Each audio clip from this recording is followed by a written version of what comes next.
My name is Shannon. I work at our Prince George location. I have a dance background and I also have experience working in performing arts rehab. So in honor of National Dance Day, I'm going to go over some tips and tricks if you have dancers.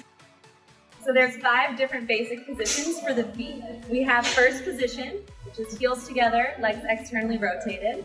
Second position is a wide stance, again externally rotated.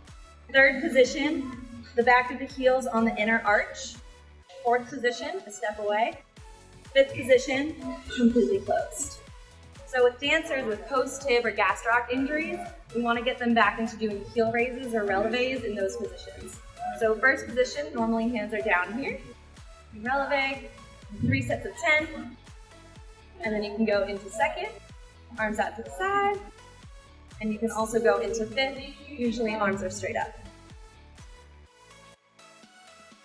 Another exercise I like to work on with dancers is a single leg airplane in a neutral hip position. So the dancer is going to want to externally rotate that extended leg, but try to challenge them to keep that hip pointing down on the extended leg.